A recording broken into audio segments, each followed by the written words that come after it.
Welcome friends to my channel spirit of success. So friends, जैसे कि आपको पता है कि आईपीएस पीओ का इंटरव्यू चल रहा है। तो ये आज मॉर्निंग जो शिफ्ट हुआ था उससे कुछ क्वेश्चन है मेरे कुछ दोस्तों से मुझे पता चले क्वेश्चंस। तो ये पैनल नंबर 2, 3, 5 और 6, जो 5 और 6 पैनल मेंबर्स हैं जो कि लखनऊ के हैं, उसमें थोड़े थोड़े कुछ कुछ टेक्निकल क्वेश्चंस पूछे जा रहे हैं बैंकिंग रिलेटेड, कुछ ज़्यादा ही। तो आप लोग बैंकिंग रिलेटेड भी थोड़ा पढ़ के रेडी रहिए, जिनका भी आने वाले सेशंस में इंटरव्यू होने वाला है। तो आइए देखते हैं क्या क्या क्वेश्चन पूछे गए थे। पहले वही अपना इंट्रोडक्शन के लिए पूछा गया था, डिस्क्राइब योरसेल्फ या फिर टेल अबाउट योरसेल्फ। तो आप अपना इंट्रो तैयार रखें, आपने इंट्रो अपना तैयार रखा भी होगा तो एक बार अच्छे से रिवाइज कर लें क्या क्या आपको कौन कौन से वर्ड्स बोलने हैं, कौन कौन से सेंटेंस बोलने हैं, क्योंकि उसी के ऊपर क्वेश्चन पूछे जा रहे हैं आपसे। उसके बाद से what is your father profession, आपके फादर का क्या प्रोफेशन है। तो आपको आपको अपने फादर का प्रोफेशन भी अच्छे से पता होना चाहिए कि प्रॉफिट में चल रहा है कि लॉस में चल रहा है उनकी कंपनी, अगर बिजनेस बिजनेस करते हैं या फिर वो डिफेंस में है तो आपको लेटेस्ट डिफेंस की न्यूज़ पता होनी चाहिए। जो भी है आपको हर चीज़ थोड़ा थोड़ा पता तो होना ही चाहिए, क्योंकि उसके ऊपर भी क्वेश्चन पूछे जा रहे हैं। तो देखिए, किसी के फादर डिफेंस में थे तो उससे ये क्वेश्चन पूछा गया कि why you did not join defence. ये ऑब्वियस सी बात है कि उसके फादर डिफेंस में है तो उसने क्यों नहीं ज्वाइन किया, ये पूछा गया उससे। अब किसी के फादर बिजनेसमैन है तो उससे पूछा जा सकता है कि आपका फादर बिजनेसमैन है तो आप बैंक में क्यों आना चाहते हैं।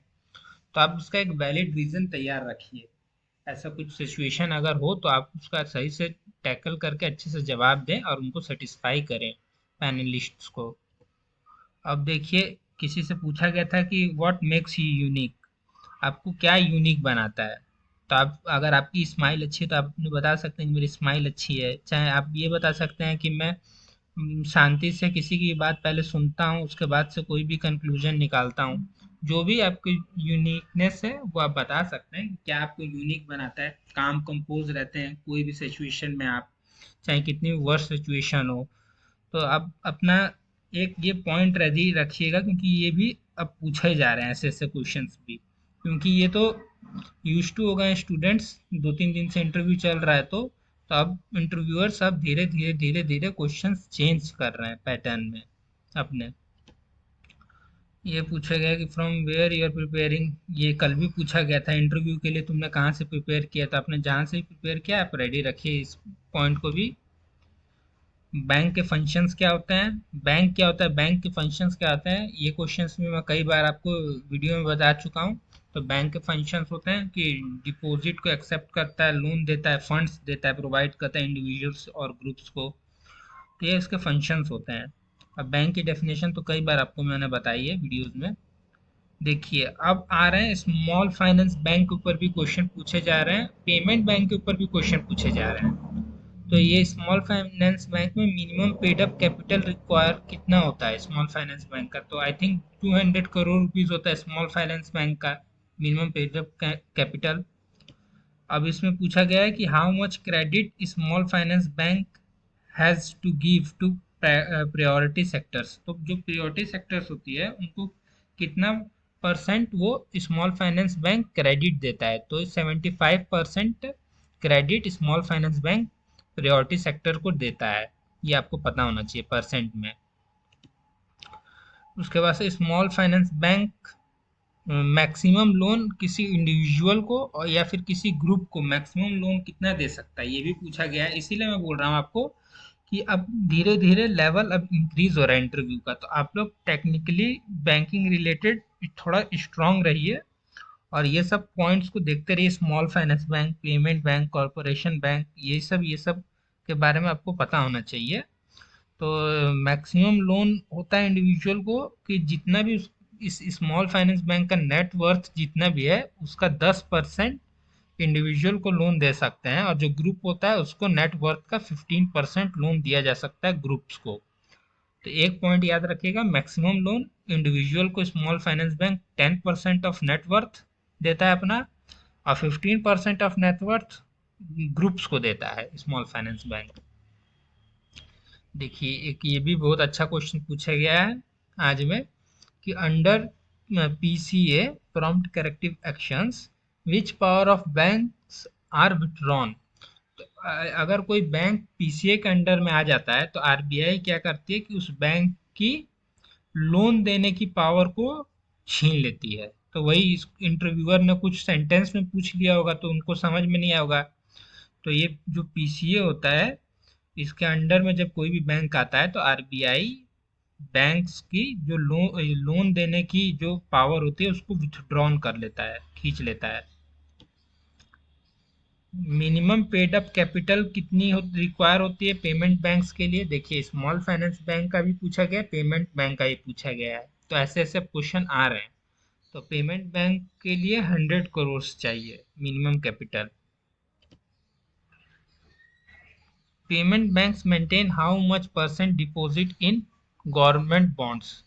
तो जो पेमेंट बैंक्स होते हैं वो कितना परसेंट अपना डिपॉजिट का मेंटेन करते हैं गवर्नमेंट बॉन्ड्स में? तो 75% पेमेंट बैंक अपना डिपॉजिट का मेंटेन करते हैं गवर्नमेंट बॉन्ड्स में। 75% कि अगर पेमेंट बैंक डूब भी जाए तो 75% रिकवरी हो जाए जो गवर्नमेंट बॉन्ड्स में रहती है। अब देखिए who was the first Indian governor.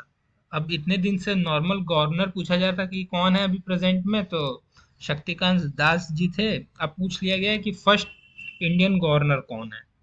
Indian governor पूछा है तो सीडी देशमुख है। और अगर पूछा ऐसे पूछा जाए कि who was the first RBI governor तो वो हो जाते हैं ऑस्बन स्मिथ हो जाते हैं।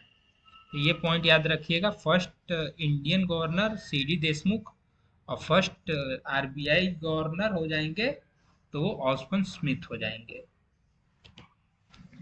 योजना के ऊपर भी क्वेश्चन पूछे गए हैं, किसी फीमेल कैंडिडेट से पूछा गया है। जो फीमेल कैंडिडेट्स हैं वो इस योजना के बारे में अच्छे से पढ़ लें कि सुकन्या समृद्धि योजना जो है उसमें मैक्सिमम डिपॉजिट एक फाइनेंशियल ईयर में कितना हम लोग कर सकते हैं।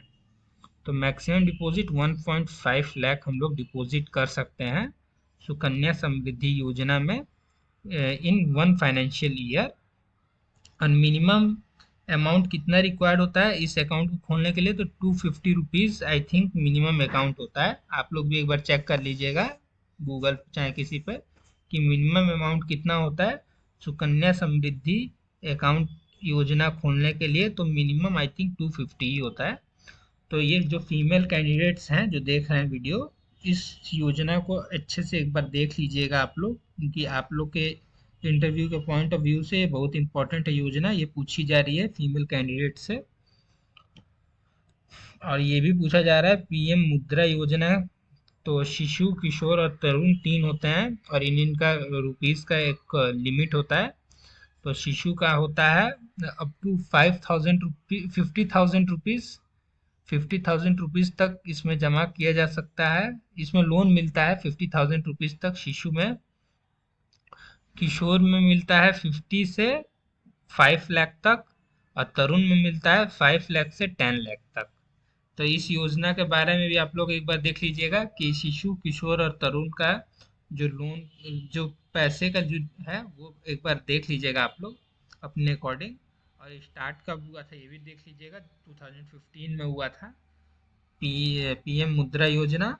और सुकन्या समृद्धि योजना भी 2015 में हुआ था, बट ये पानीपत हरियाणा में हुआ था, जनवरी में हुआ था। और ये हुआ था आई थिंक अप्रैल के करीब हुआ था मुद्रा। केवाईसी इतने दिन से पूछा जा रहा था कि केवाईसी का फुल फॉर्म केवाईसी क्या होता है, नो योर कस्टमर। अब पूछा गया कि केवाईसी इम्पोर्टेंट क्यों है, इसका क्या ज़रूरत है। तो आपको पता होना चाहिए कि केवाईसी क्यों इम्पोर्टेंट है। तो केवाईसी इसलिए इम्पोर्टेंट है कि जो बैंक्स होते हैं वो खुद को प्रिवेंट करते हैं क्रिमिनल, जो क्रिमिनल टाइप के लोग होते हैं उनसे। क्योंकि केवाईसी में क्या होता है, वेरिफिकेशन होता है आइडेंटिटी का और एड्रेस का। तो आइडेंटिटी और एड्रेस के वेरिफिकेशन से हम बैंक जो होता है वो वेरीफाई करता है कि ये जो जो हमारा जो क्लाइंट है वो कहीं क्रिमिनल तो नहीं है। तो इसलिए केवाईसी होता है यूज। इसको हम लोग डेफिनेशन में बोल सकते हैं कि to prevent bank from being used by criminals for money laundering activities. तो इसका ये डेफिनेशन होगा, और हिंदी में तो मैंने आपको बता ही दिया। देखिए, चेक्स के ऊपर भी अब क्वेश्चंस आने शुरू हो गए हैं कि what is cheque bounce. Cheque bounce क्या होता है? तो जो भी हम लोग, जैसे कि हम लोग चेक ले गए बैंक में, और हमने बैंक में सबमिट किया चेक, बट वो चेक को रिजेक्ट हो गया और उसको अनपेड वापिस हम लोग को मिल गया, तो उसी को चेक बाउंस कहते हैं। और चेक बाउंस को हम लोग डेफिनेशन में बोल सकते हैं कि when a cheque received from the drawee of cheque is presented to bank for payment but it get rejected and returned back by the bank unpaid। तो इसका डेफिनेशन ये होगा, और हिंदी में मैंने आपको बता ही दिया चेक बाउंस क्या होता है। और इसमें एक और क्वेश्चन पूछा गया था कि ये जो चेक बाउंस है, जैसे कि कोई देता है और वो बाउंस हो गया चेक, तो वो कौन से सेक्शन में आता है इन निगोशिएबल इंस्ट्रूमेंट एक्ट के तहत, और जो कि पनिशेबल है। जैसे कि चेक बाउंस हो गया और जिसने दिया है तो उसके ऊपर हम लोग केस भी कर सकते हैं, तो उसके ऊपर इम्प्रिजमेंट का भी पनिशमेंट लगता है और फाइन भी लगता है। तो ये किस सेक्शन के तहत आता है? तो ये सेक्शन आता है 138 ऑफ निगोशिएबल इंस्ट्रूमेंट एक्ट के तहत, 138 सेक्शन के तहत आता है। तो इसलिए अब थोड़े थोड़े क्वेश्चंस के लेवल दे आप लोग देख ही रहे हैं कि कैसे कैसे बढ़ रहे हैं। अब पहले कितने इजी इजी क्वेश्चंस पूछ रहे थे, तो इससे जो कैंडिडेट्स जा रहे हैं वो बता नहीं पाए तो घबरा जा रहे हैं इंटरव्यू में। तो घबराए नहीं, अगर नहीं आ रहा तो कोई बात नहीं, आप लोग काम कंपोज्ड रहें। देखिए, एक ये क्वेश्चन पूछा है, किसी से लग रहा है कि कोई कैंडिडेट घबरा गया था, तो उससे पूछा गया है कि how you will deal with stressful situations. कि अगर कभी स्ट्रेसफुल सिचुएशन है तो उसको आप कैसे डील करेंगे। तो ये बैंक में तो ये स्ट्रेसफुल सिचुएशन तो हमेशा ही रहती है। अगर मान लीजिए कहीं भीड़ है, चाहे कोई कस्टमर है आके कुछ उल्टा सीधा फाइट ही करने लगा, तो उससे उस सिचुएशन में आपको क्या करना है? उस सिचुएशन में आपको क्या करना है कि आपको काम रह के, कंपोज रह के, पहले कोई भी बात को सुनना है, बाद में उसका कंक्लूजन निकालना है, या फिर बाद में कुछ भी बोलना है।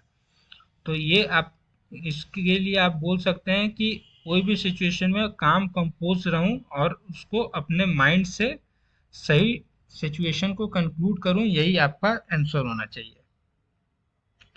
और कुछ है क्वेश्चंस? तो एक और क्वेश्चन है, ये क्वेश्चन है कि विल इंडिया, ये विल दो बार लग गया, India will become US$ 5 trillion economy by 2025। शायद से यहाँ पे हाउ होगा, how India will become US$ 5 trillion economy by 2005। तो इसमें हाउ नहीं होगा, विल ही होगा। तो इसमें बोल सकते हैं कि हाँ 5 ट्रिलियन इकोनॉमी बन सकती है 2025 तक। तो इसमें पूछा जाएगा कि इफ यस देन हाउ। ये पूछा गया क्वेश्चन उससे, किसी कैंडिडेट से, तो आप बता सकते हैं कि स्टेटमेंट निकला था, एसबीआई के चेयरमैन ने स्टेटमेंट निकाला था कि अगर इंडिया की जीडीपी ग्रोथ 8% पे मेंटेन रहे तो हम लोग 2025 तक 5 ट्रिलियन इकोनॉमी अचीव कर सकते हैं। तो ऐसे ऐसे क्वेश्चन आज पूछे जा रहे हैं फ्रेंड्स, तो आप लोग वर्स्ट से वर्स्ट सिचुएशन के लिए भी रेडी रहें। और ऐसे तो इंटरव्यू इजी आता है, क्वेश्चन इजी पूछे जाते हैं कैंडिडेट से, तो आप लोग टेंशन ना लें। अगर कुछ उल्टा, एक दो क्वेश्चन ही उल्टा पूछा जाएगा, सब तो पूछा नहीं जाएगा, बस एक ही दो पूछा जाता है, और बाकी सब तो पर्सनली इंटरव्यू रहती है। तो आप लोग इंटरव्यू की तैयारी करें और ज़्यादा टेंशन ना लें, आप लोग का इंटरव्यू अच्छा ही जाएगा। तो आप लोग इंटरव्यू की तैयारी करें। Thank you friends.